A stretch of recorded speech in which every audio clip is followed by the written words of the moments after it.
Hi అండి, welcome back to our channel. ముందుగా ఎవరైతే మన ఛానల్ని ఫస్ట్ టైం చూస్తున్నారో ప్లీజ్ మన ఛానల్ని సబ్స్క్రైబ్ చేసుకోండి ఫ్రెండ్స్. అలాగే పక్కనే ఉన్న బెల్ ఐకాన్ కనుక క్లిక్ చేశారంటే నేను ఎప్పుడు ఏ వీడియో పెట్టినా సరే నోటిఫికేషన్ ద్వారా మీ వరకు వస్తుంది. ఇప్పుడైతే వీడియోలోకి వెళ్ళిపోదాం.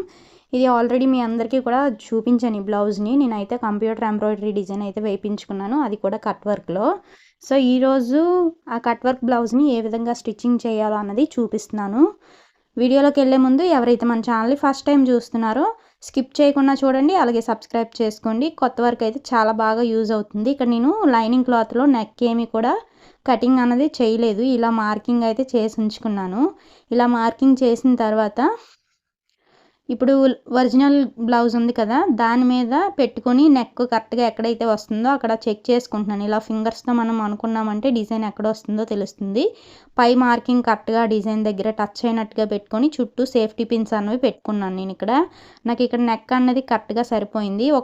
చిన్నది ఒక 1/2 ఇంచ్ అంత లూజ్ వచ్చింది కాబట్టి నేను నెక్ స్టార్టింగ్ దగ్గర కూడా అటు ఇటు సేఫ్టీ పిన్స్ అన్నవి పెట్టేసుకున్నాను. కాబట్టి నాకు అటు ఇటు మూవ్ అయ్యే ఛాన్స్ ఉండదు. ఇప్పుడు ఏం చేస్తున్నానంటే బ్యాక్ సైడ్కి తిప్పి కట్ వర్క్ ఏ విధంగా ఉందో ఆ విధంగా అయితే స్టిచ్చింగ్ చేసుకుంటూ వెళ్ళిపోతున్నాను అనమాట. ఇలా స్టిచ్ చేయడం వల్ల మనకి స్టిచ్చింగ్ చేయడం చాలా ఈజీ అవుతుంది. చూసారు కదా, నేను ఇక్కడ ఎలా స్టిచ్ చేస్తున్నానంటే మొత్తం అంతా స్టిచ్ చేసుకుంటూ వచ్చిన తర్వాత ఈ కార్నర్లోకి వచ్చిన తర్వాత సూది అన్నది కిందకి దించి మనం పాదం పైకి ఎత్తుకొని తిప్పుకున్నామంటే కార్నర్స్లో బాగా తిరుగుతుంది. చూడండి, మళ్ళీ అదే విధంగా సూదిని కిందకి దించి పాదం పైకి ఎత్తుకొని స్టిచ్చింగ్ అన్నది చేస్తున్నాను. అప్పుడు మనం టర్న్ తిప్పామంటే మనకి బాగా తిరుగుతుంది టర్నింగ్ అన్నది. చూసారు కదా, నేను ఇక్కడ వీడియోలో చూపించే విధంగా ఇలా నీట్గా ఇక్కడ మధ్యలో ఎందుకు ఎత్తానంటే అక్కడ చూసినట్లయితే మీరు సేఫ్టీ పిన్ అన్నది పెట్టాను, అది అడ్డంగా ఉందని తీయడానికి అయితే ఎత్తానమాట. ఇక్కడ మళ్ళీ కార్నర్లోకి వచ్చినప్పుడు మనం సూదిని కిందకి దించాలి. ఇలా కిందకి దించి బ్లౌజ్ని టర్న్ తిప్పుకొని ఇలా కుట్టామంటే నీట్గా వచ్చేస్తుంది. మొత్తం అంతా కూడా ఇదే విధంగా స్టిచ్చింగ్ అనేది చేసుకుంటూ వెళ్ళిపోతే మనకి ఈజీ అయిపోతుంది అనమాట ఇలాంటి బ్లౌజెస్ కుట్టడం. సో నేనైతే ఈ మెథడ్ అయితే ఫాలో అయ్యాను. ఇలాంటివి కుట్టేటప్పుడు ఏంటంటే మనకి మెయిన్గా చాలా స్లోగా స్టిచ్చింగ్ అన్నది చేయాలి. ఇది స్టిచ్ చేయడానికి నాకు చాలా టైం అయితే పట్టిందనమాట. వన్స్ లైనింగ్ అటాచ్ చేసేస్తే బ్లౌజ్ అంతా కూడా ఈజీగా స్టిచ్చింగ్ అన్నది చేసుకోవచ్చు. కాకపోతే ఈ లైనింగ్ అటాచ్ చేసేటప్పుడు మనం చిన్న చిన్న టిప్స్ ఫాలో అయితే సరిపోతుంది. ఇప్పుడు మొత్తం అంతా స్టిచ్ చేసుకుంటూ వచ్చాను కదా, ఒకసారి మీకు చూపిస్తున్నాను చూడండి. ఇక్కడ నాకు ఎంత నీట్గా వస్తుందో చూసారు కదా. సో ఇప్పుడు మనకి అదే విధంగా టర్నింగ్ తిరగాలంటే ఏం చేయాలంటే ఫస్ట్ చుట్టూ ఉన్న మధ్యలో మనకి క్లాత్ ఉంది కదా, ఒక 1/2 ఇంచ్ ఉంచుకొని మిగతాదంతా కూడా కటింగ్ చేసుకుంటూ వచ్చేయాలి. ఇలా వీడియోలో చూపించే విధంగా చుట్టూ ఒక 1/2 ఇంచ్ అయితే ఉంచుకున్నాను. డిజైన్ కిట్ సైడు ఉంచుకొని మొత్తం అంతా కూడా నీట్గా కటింగ్ అన్నది చేసేస్తున్నాను. ఇలా మొత్తం అంతా కూడా కటింగ్ చేసిన తర్వాత మధ్యలో టక్స్ పెట్టుకుంటూ రావాలి. దగ్గరగా పెట్టుకోండి టక్స్ అన్నవి. మనకి కార్నర్లో కూడా కటింగ్ పెట్టామంటే కట్ పెట్టాలి జస్ట్. అలానే బ్లౌజ్ కట్ అయిపోకుండా చూసుకోండి. చిన్నగా టక్స్ పెట్టుకుంటూ ఇలా మొత్తం అంతా దగ్గరగా పెట్టుకుంటూ వెళ్ళిపోయామంటే మనకి చాలా నీట్గా వచ్చేస్తుంది అసలు. ఇప్పుడు ఏం చేయాలంటే ఫింగర్స్తోని ఇలా ఓపెన్ చేసుకోవాలి. మధ్యలోని లైనింగ్కి ఒరిజినల్ క్లాత్కి మధ్యలో ఫింగర్స్ ఇలా పెట్టుకొని అన్నామంటే మనకి నీట్గా వచ్చేస్తుంది. ఇలా వచ్చిన తర్వాత పైనుండి ఒక టాప్ స్టిచ్ అన్నది వేసుకుంటున్నాను నేను. ఇక్కడ ఎడ్జ్ నుండి వేసుకోవాలి స్టిచ్ అన్నది, అప్పుడే మనకి ఫినిషింగ్ అన్నది నీట్గా వస్తుంది. మొత్తం అంతా కూడా ఇలా చూసారు కదా, నేను ఇలా మధ్యని కూడా ఇలా అనుకుంటున్నాను అనమాట. ఎందుకంటే లైనింగ్ క్లాత్ అన్నది మనకి లోపల వైపుకి వెళ్ళాలి, బయటికి కనబడకూడదు, అందుకోసమనే అలా అంటున్నాను. ఇలా మొత్తం అంతా కూడా అన్ని తర్వాత పైనుండి టాప్ స్టిచ్ వేసుకుంటూ వచ్చేయాలి.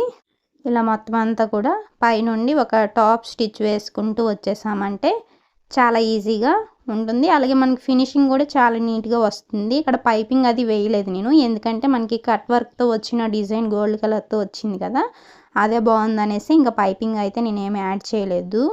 మనకి అదే ప్లెయిన్ బ్లౌజ్ అనుకోండి, అంటే వర్క్ ఏమీ లేకుండా ఓన్లీ ప్లెయిన్ బ్లౌజ్ అయితే మనం పైపింగ్ వేసుకొని సింపుల్గా సమోసా ఇలాంటి కొన్ని డిజైన్స్ పెట్టుకున్నా సరే నీట్గా ఉంటుంది. కాకపోతే నేను మా అన్నది మ్యారేజ్ కదా అనేసి ఇలా అయితే వేయించుకున్నాను. అది కూడా నాకు చాలా తక్కువ కాస్ట్తోనే అయిపోయింది. 600 అయితే పడింది అనమాట. ఇంకా ఎక్కువ అయితే నేను చేయించుకోపోదును, ఎందుకంటే మనం శారీస్ కట్టేది అంతంత మాత్రం. ఎప్పుడో కట్టిన దానికి ఇలాంటి వర్క్స్ అన్నీ చేయించుకున్నాం అనుకోండి, అనవసరంగా డబ్బులు అయితే వేస్ట్ కదా అని నేను థింక్ చేస్తాను. అండ్ ఇంకొక సారీకి అయితే నేనే వర్క్ చేసుకున్నాను నా ఓన్గా. స్టోన్స్ అవన్నీ తెచ్చుకొని బాగా వచ్చింది. కాకపోతే దాంట్లో ఫ్యాబ్రిక్ గ్లో యూస్ చేశాను అనమాట. నేను ఫ్యాబ్రిక్ గ్లో యూస్ చేసి చేయడం వల్ల ఏంటంటే అది 1 2 3 టైమ్స్ ఇలా నీటిలో ముంచి తీసేసినా సరే ఆ స్టోన్స్ అన్నవి ఊడిపోతూ ఉన్నాయన్నమాట. అందుకోసమని ఈసారి నేను అలా ప్రిఫర్ చేయలేదు. ఎందుకంటే మనకి స్టోన్స్ అవి కొన్నా సరే ఎంతో కొంత కాస్ట్ అన్నది పడుతుంది. వాటి కోసం కూడా వెళ్ళి టైం స్పెండ్ చేయాల్సి ఉంటుంది కదా. సో అందుకోసమని నేను ఈసారి అలా చేయలేదు. ఇదైతే కొంచెం బాగుంటుంది కదా వర్క్ అనేసి ఇలా అయితే ప్లాన్ చేసుకున్నాను. సో నేను లైనింగ్ క్లాత్ అంతా కూడా ఇలా టక్స్ వేసి పైన ఒక టాప్ స్టిచ్ వేసాను కదా, వేసిన తర్వాత చుట్టూ కూడా ఇలా ఒక స్టిచ్ అన్నది వేసుకుంటున్నాను. ఇలా మొత్తం అంతా కూడా స్టిచ్ వేసుకున్నామంటే చాలా నీట్గా ఉంటుంది. మనకి లైనింగ్ అటాచ్ చేసిన తర్వాత చుట్టూ ఎక్స్ట్రా క్లాత్ అంతా కట్ చేసుకుంటే సరిపోతుందన్నమాట.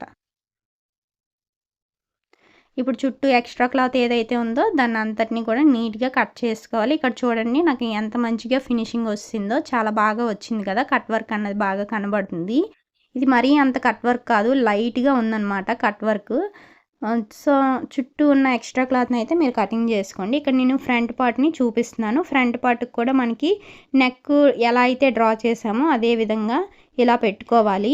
ఫ్రంట్ పార్ట్కి కూడా ఇలా సేఫ్టీ పిన్స్ పెట్టిన తర్వాత ఇప్పుడు బ్యాక్కి తిప్పి ఇందాక బ్యాక్ పార్ట్ని ఏ విధంగా అయితే స్టిచ్ చేసుకున్నామో సేమ్ అదే విధంగా నేను ఇక్కడ కట్ వర్క్ని షేప్ అయితే ఇస్తున్నాను. చూడండి, నీడిల్ అయితే కిందకి దించుకోవాలి. మళ్ళీ పైకి ఎత్తుకొని కార్నర్లోకి వచ్చినప్పటికి నీడిల్ కింద దించి స్టిచ్చింగ్ అనేది చేసుకుంటూ వచ్చేయడమే. ఇక్కడ కూడా అంతే, సేమ్ ఎక్స్ట్రా ఫస్ట్ నెక్ దగ్గర ఉన్న ఎక్స్ట్రా క్లాత్ అంతా కూడా కటింగ్ చేసుకొని రివర్స్ తిప్పుకొని అప్పుడు లైనింగ్ క్లాత్ని జాయింట్ చేసుకోవడమే. నేనైతే ఫ్రంట్ పార్ట్లో మామూలుగా అటాచ్ చేసి హెమ్మింగ్ చేయడం కోసమని పెట్టేశాను. నిజం చెప్పాలంటే నేను కూడా ఇలాంటి వర్క్ బ్లౌజ్ స్టిచ్చింగ్ చేయడం ఫస్ట్ టైం అనమాట. ఇంతవరకు ఏం చేయలేదు. బ్లౌజెస్ ఎక్కువ కుట్టేటప్పటికి కూడా ఎలాంటి బ్లౌజెస్ మనకి రావు అంతగా. ఎందుకంటే మనది ఇంట్లో కాబట్టి ఎక్కువగా ఇంట్లోనే ఇవ్వడానికి ప్రిఫర్ చేయరు కదా. అందులోనే ఏంటంటే నేను షాప్ అయితే ఈ మధ్యన పెట్టాను. ఎన్నాళ్ళు ఎక్కువగా ఇంట్లోనే కుట్టేదాన్ని. షాప్ పెట్టిన తర్వాత నుండి బ్లౌజెస్ అవి ఎక్కువగా వస్తున్నాయి. వచ్చినా సరే మరి ఈ మధ్యన షాప్ పెట్టినప్పటి నుండి నాకైతే అస్సలు ఖాళీ లేదు. షాప్ కూడా సమంగా ఓపెన్ చేయట్లేదు. ఈ మధ్యన అయితే అసలు ఎక్కువగా ఓపెన్ చేయలేదు. ఇంకా 1 2 బ్లౌజెస్ స్టిచ్చింగ్ చేయడానికి మాత్రమే ఓపెన్ చేస్తున్నాను. ఇంకొకసారి అది కూడా లేదు. ఎందుకంటే మా అన్నయ్యకి మ్యారేజ్ ఫిక్స్ అయినప్పటి నుండి కూడా అటు ఇటు తిరగడానికే టైం అన్నది సరిపోతుంది. సో నేను అదైతే ఆ ఫ్రంట్ పార్ట్ని స్టిచ్ చేస్తాను. ఇప్పుడు అదే విధంగా ఇంకొక ఫ్రంట్ పార్ట్ని అయితే స్టిచ్చింగ్ చేస్తున్నాను. లైనింగ్ అంతా అటాచ్ చేసిన తర్వాత ఒకసారి ఇలా చెక్ చేసుకుంటున్నాను. ఇక్కడ నేను ఒక మిస్టేక్ అయితే చేశాను. ఇక్కడ ఏంటంటే మనకి ఇక్కడ కట్ వర్క్ వచ్చింది కదా, అందుకోసమని ఇది పైకి అయితే వెళ్ళిపోయింది అనమాట. అందుకోసమని నేను ఇంకొక ఫ్రంట్ పార్ట్ని ఇలా మార్కింగ్ చేసి పెట్టాను. ఇలా పెట్టిన తర్వాత చూసారా నాకు ఇది అన్నది కిందకి దిగాలన్నమాట. సో అందుకోసమని నేను ఇక్కడ చిన్న క్రాస్ పీస్ తీసుకొని అది టర్న్ తిప్పేస్తున్నాను ఆ వర్క్ ఉన్న ప్లేస్ని. ఇప్పుడు రెండు కూడా నాకు ఈక్వల్గా వచ్చేసాయి. ఏం పర్లేదు, ఎందుకంటే నాకు ఇక్కడ ఏంటంటే మనం షేప్ బెల్ట్ అది అటాచ్ చేస్తాం కదా, అంటే హెమ్మింగ్ అది చేస్తాం కదా, అందులో కవర్ అయిపోతుంది. ఈ వర్క్ కూడా మనకి ఏం కనబడదు. అంటే ఊక్సులు పట్టి తాళ్ళు పట్టి ఉంటుంది కదా, అటువైపు వెళ్ళిపోతుంది. సో నేను అందుకోసమని ఇలా కొంచెం లోపలికి పెట్టి స్టిచ్ అన్నది చేసేస్తున్నాను.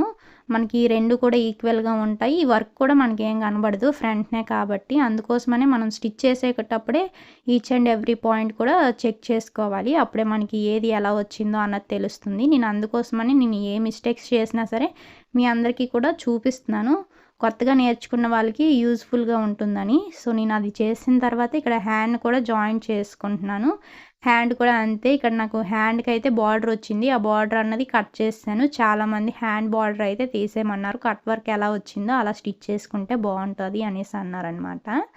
అందుకోసమనే తీసేసి ఇలా కట్ వర్క్ ఉన్నదే స్టిచ్ అన్నది చేస్తున్నాను.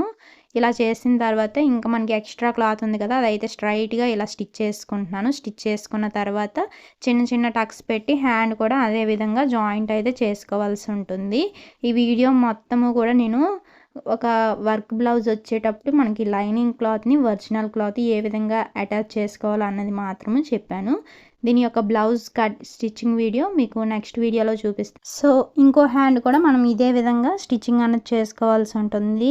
సేమ్ కట్ వర్క్ ఇందాక నెక్ మనము అదే విధంగా ఫ్రంట్ నెక్ బ్యాక్ నెక్ ఏ విధంగా అయితే స్టిచ్ చేసుకున్నామో సేమ్ అదే విధంగా ఇక్కడ స్టిచ్ చేసుకోవాల్సి ఉంటుంది. ఇలా స్టిచ్ చేసుకున్న తర్వాత మొత్తం అంతా కూడా బ్యాక్ తిప్పి హ్యాండ్ అంతా జాయింట్ చేసుకోవడమే. ఇక్కడ నాకు కొంచెం ఎక్స్ట్రా పీస్ అయితే పడిందనమాట, అందుకోసం నేను లైనింగ్ క్లాత్కి ముందే జాయింట్ చేసుకున్నాను. సేమ్ అదే విధంగా మనం రెండో హ్యాండ్ కూడా జాయింట్ చేసుకోవాల్సి ఉంటుంది. ఇది ఫ్రెండ్స్ ఈరోజు వీడియో కనుక నచ్చినట్లయితే లైక్ చేయండి. అలాగే మరిన్ని ఇలాంటి వీడియోస్ కోసం మన ఛానల్ని సబ్స్క్రైబ్ చేసుకోవడం అస్సలు మర్చిపోవద్దు. Thank you for watching. Bye bye.